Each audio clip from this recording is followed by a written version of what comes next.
ganacsade Yuusuf Siciid Tukaale oo kamida ganacsatada magaalada Boorama ayaa waxa uu maanta neefkani looda ah iyo raashinkiisii uu ugu deeqay maxaabiista ku xidhan xabsiga dhexe ee magaalada Boorama waxaana deeqdani ka gudoomay kusimaha taliyaha xabsiga dhexe ee magaalada Boorama Gaashaanle Axmed Nuur Cadar ugu horreynna waxa halkaasi ka hadlay oo ka warbixiyay deeqdani ganacsade Yuusuf Siciid Tukaale waxaana uu ugu baaqay ganacsatada kale ee gobolka Awdal in laga warhayo maxaabiista ku xidhan xabsiga dhexe ee magaalada Boorama kuwaas oo u baahan daryeel waxana uu yiri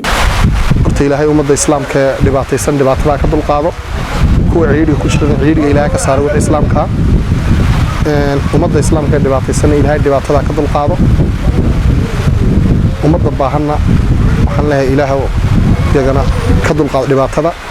maanta jeelka aan ku soo booqday xabiista kale ilaahay baa mahad iskale jeelkuna waxa weeyaan dadka bini'aadamka ah waxa loogu talagalay kuwa ilaahay doortaba jeelka way soo mareen kuwa ilaahay doortayba jeelka way soo mareen jeelkuna waxa weey qofku inuu wanaag hadduu qofku xumaa oo qof xun ahaa oo bulshada qof xun ka dhex ahaa intuu xidhan yahay noqdo qof wanaagsan oo hadduu awal dadka dhibi jiray uu noqdo ku degan isagoo ah inuu baxo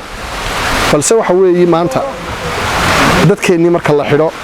ummadeenna waa ummadeenni dadkan xidhan waa dadkeenni kuwa aan waxaysan iyo ku kasta way iskugu jiraan waxa weey gram yar bay dawladdu siisaa gramka yarna wax ku filan ma waxa weeyaan sadaqada waxa ka qiimo badan maanta inaad ummadda meesha ku xidhan hadkii ilaahay wuxuu dhiibay inaad xasuusataan waxa weey aniguna maanta waxaan horta mahadii ah inuu abtiga iga aqbalay uu yiri waa tamca furan ku soo dhawow waxaan ku deeqay waxa aad arkaysaan haddii ilaahay yiraahdo oo inta aad arkaysaan edindiina ku arkaysaan waxaan raacinayaa konton kitaab ah oo maxaabiistuna wax ku akhrisato inaan ugu daba daro kulleeyda ilaahay baa mahad iskale bulshadana waxaan u dirayaa in la xasuusto ummadeena xidhan iyo ummadeena xanuunsanaysa ee dhakhtarka taalla waa labada ugu daran waliba khaasatan ganacsatada gobolka Awdal waxaan leeyahay balniyo dib isku noqdo dadkeena markaad xisaab xirka sameysaan sadaqadu waxay ku fiican tahay inaad dadkiina xasuusataan bal dadkiina xasuusta waxaan leeyahay ganacsatada gobolka Awdal noqdo mid kaliya oo ah ummadeena inaan ka warhayno oon inagu noqono dad horta bal maanta ganacsatada gobolka Awdal fariin waxaan u dirayaa bal inaad mid kaliya noqotaan mid kaliya oo cidin hogaamiso oo wixii dib iyo wixii dheefaba han mid ka noqono bal fariintaasaan faraya ku ganacsatada ka u yar iyo ka u weynba sababta idinka laftigiina xataa isku dulman marka waxaan leeyahay noqdo mid kaliya noqda geesta kale waxa halkaasi ka hadlay kusimaha taliyaha xabsiga dhexe ee magaalada Boorama Gaashaanle Axmed Nuur Cadar waxaana uga mahad celiyay deeqdani ganacsade Yuusuf Siciid Tukaale waxaana hadaladiisii kamid ahaa aniga waa Gaashaanle Axmed Nuur Cadar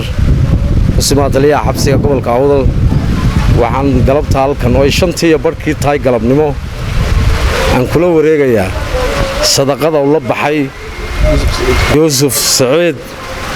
oo loo yaqaan Soofe dhalinyarada halkan xabsiga dhowr goor la jeclaawgood loogu soo xidhana kamid ahaa si qurux badan noolaan jiray nin carbisan edeble islaama diinta islaamkana ku fiican shaar horta maxaabiista wuxuu ugu deeqay maanta galabtoona kan kula wareegay raashin iyo sacqadada bariya konton kitaab uu keenay doona sahan dambe hadii la dhaho maxaabiista iyo ciidanka joogaba akhristaan oo waajibkii ilaahay inuu kitaabku dhex yaalo miskiid iyo meelaha looga baahanyahay inuu tago intaba laga ogol yahay marka halkani dad badan oo dayfa ku jiro wanaagsan oo qaar jaamacadaha ka soo baxay dugsiyada sare ka soo baxay madrasadaha ka soo baxay wax uun ma waxa xabsiga ku xidhan wadad wanaagsan baa ku xidhan oo ilaahay ku xidhan la jeclaa la isku soo xidhaa dhul baa la isku soo xidhaa waxyaabahaas lagu soo xidhaa marka Mustafa Soofe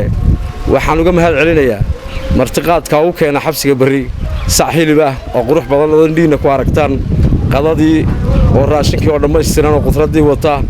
anigoo ah Axmed Nuur Cadar Gaashaanle waxaan kala wareegay Mustafa waan la wareegay Mustafa sahabo quruxda dhalinyarada ana ee soo ganacsadaha cusub ah ee hadda gobolka ka tirsan waxaan leeyahay sidaas oo kale way wanaagsan tahay markaad xisaabtantaan xisaab xidhada samaysanad faa'iidaan